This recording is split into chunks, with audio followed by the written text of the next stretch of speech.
হলো তো হলো, সবটাই মাটি হলো। আসলে রঙের উৎসবের দিন দুপুর থেকে ঝেঁপে বৃষ্টি নামায় মাটি হলো দোলের মজা। আনন্দ চুপসে যাওয়ায় ঘরবন্দি হলেন মানুষজন, সেই সাথে কোথাও কোথাও শিলাবৃষ্টিও হয়। সব মিলিয়ে নাজেহাল হলো জেলাবাসী, কারণ সমগ্র জেলার মানুষ এদিন দোল উৎসবে সামিল হয়েছিলেন। দুপুরের দিকে হোলির মজা জমে উঠতেই বৃষ্টি যেন সব আনন্দকে চুপসে দিল ঝাড়গ্রামবাসীর। যদিও আবহাওয়া দপ্তর পূর্বাভাস দিয়েছিল দোলের দিন বৃষ্টির সম্ভাবনা থাকছে রাজ্যের কিছু জেলায়, আর তাই মিলে গেল সেই পূর্বাভাস।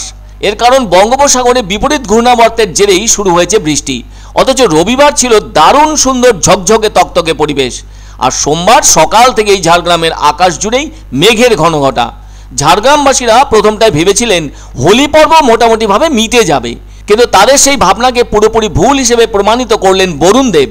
ঝাড়গ্রামে যারা রং বিক্রেতা তারা ওই বৃষ্টির কারণে হতাশ হয়ে পড়েন। এমনিতেই হোলির জন্য স্কুল কলেজ সব ছুটি রয়েছে, ফলে দোলের আনন্দ যেন দারুণভাবে উপভোগ করার ব্যাপারে সকাল থেকে কোমর বেঁধে নেমে পড়েছিলেন তারা। কিন্তু আনন্দের মধ্য গগনে যেন সমস্ত মানসিক আগ্রহকে বেমালুম নষ্ট করে দিল জোরালো হাওয়া আর বৃষ্টি।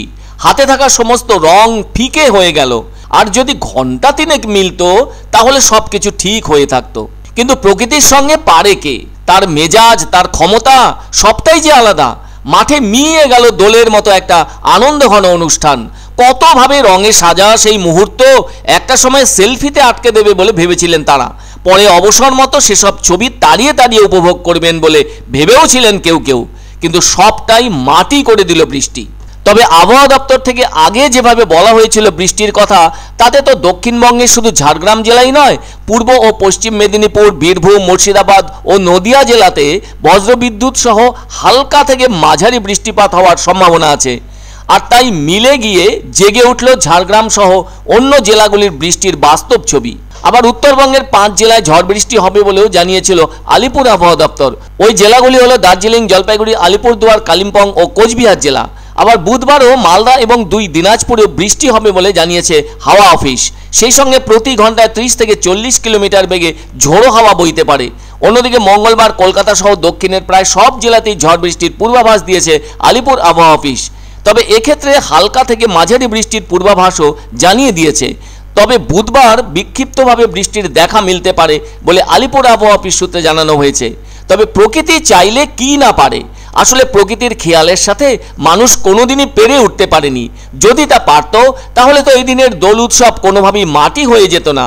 ঠিক কোনো না কোনোভাবে প্রকৃতিকে বোকা বানিয়ে রঙের উৎসবে ডুব দিতেন ঝাড়গ্রামবাসীরা। সত্যিই মানুষ এখানে বড় অসহায়। প্রকৃতির ইচ্ছেকে কোনোভাবেই ঠেলে সরিয়ে দিয়ে মানুষ নিজের ইচ্ছেকে মেলে ধরতে পারে না। আর তাই দুপুরকালীন বৃষ্টির শাসনে স্তব্ধ হলো রং খেলার মুহূর্ত। ছুটে ছুটে ঘরমুখো হলেন রং মাখা শরীরে ঝাড়গ্রামবাসীরা। মানুষের সব রং যেন নিংড়ে নিল ধুয়ে মুছে সাফ করতে। মনে যন্ত্রণা হলেও প্রকৃতির দাপটের কাছে সেই যন্ত্রণা যেন কোনো গুরুত্বই পেল না।